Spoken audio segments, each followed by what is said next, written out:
Hey guys, it's Eric, owner of Farpoint Farms, and today I'm doing my kind of final update and a 20-hour review on my Craftsman II GT farm tractor. As you can see, it's had some upgrades, so let's cover those first. Got an upgraded Husqvarna high back seat with armrest. Love that thing. There is one little problem with that seat though. It raises the sitting height up about 2 inches. And that does actually affect the stability when on hills. So something I didn't anticipate. Could always go back to the stock seat. I kept it, but so far I've been able to manage it. Of course, it helps that I've got the wheel weights and the ag tires, which is the next upgrade I did. And then of course I added chains to that as well. So I've got about as much traction as you can get out of one of these. I guess I could fill the tires with ballast if I needed more, but so far it's been working fine. As you can see, it does have a sleeve hitch, and it's gotten quite a bit of use. Unfortunately, I wasn't able to swap the sleeve hitch from my my linear actuator upgrade that I got from Johnny Products. That doesn't work with this style. So I guess I'm stuck with manual sleeve hitch operation on this, but that's okay. I've made do so far. And, you know, I put a new drive belt on it, rebuilt the carburetor. Not a whole lot else. Amp meter was not working properly, so I fixed that. Of course, I did a fresh oil change, air filter, spark plugs, that kind of stuff. But I guess the biggest upgrade this has is it does have the front end scoop, the tractor scoop. I've got some videos that cover that if you're interested in it. I cannot speak highly enough about this. It's worked very well for me. And the final upgrade, and I would turn it on, but you really can't tell during the daytime, kind of is I got LED lights for the headlights because I do work after I get home from work some nights, and it tends to be, you know, dusk or a little darker. Now I don't mow the lawn with this thing, but I do go up and check on the garden and check on the critters and stuff like that, so I kind of use this to get around the property.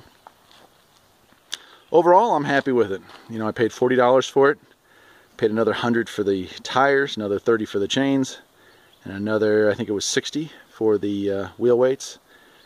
The sleeve hitch came with the unit, that seat I had laying around, and the front end scoop, the front bucket there, I've had for ages. On now that's the third tractor it's been on. So I'm not in it for very much. I think less than, you know, 200, maybe 250 with all the chemicals for the oil change and spark plugs and little things. Now, for $250, I've already got my money's worth out of it. 20 hours at least. 10 of that working with gravel. Another 5 with mulch, and the rest in the garden. Another 5 in the garden. Maybe, you know what, I'm going to say more than like 10 in the garden, so maybe it's a 25-hour review.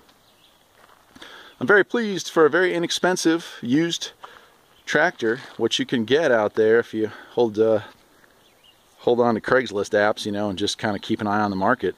This showed up, and it was in my driveway that night. So obviously it's a little dirtier than the first time I showed it off. This isn't a review of it brand new. But it just goes to show that I've definitely put some hours on this thing. Definitely enjoying it. Future upgrades? Jeez, I don't think I'm going to do anything else to it. Maybe a cigarette lighter? I don't know. I don't know why I would need one. I did do the battery upgrade, which is also covered in another video. I put this full-size car battery in there. So I've got plenty of power, not only for starting, but reserve power if I want to leave the lights on while I'm working somewhere. And I do that. The charging system keeps up with that battery fairly well, but once a month I put it on the slow charger in the garage and let it do its thing. Very happy overall. That is it, my friends. Redid the steering. That was the other thing. I got these shafts, very inexpensive on eBay. The shaft for that, because it was all wobbly and crazy. I'm Eric, owner of Farpoint Farms. This is probably the final review you're going to see on this for a year. Who knows what it'll look like next year this time. There's the old Craftsman YT 3000 in the background. If you like this video and want to see more like it, please subscribe. Got some more tractor implement videos I'm going to be doing very shortly. Cultivator, disc harrow, and probably the spreader as well. And that'll probably round out the garden implement series because I don't own any other garden implements. So stay tuned and take care.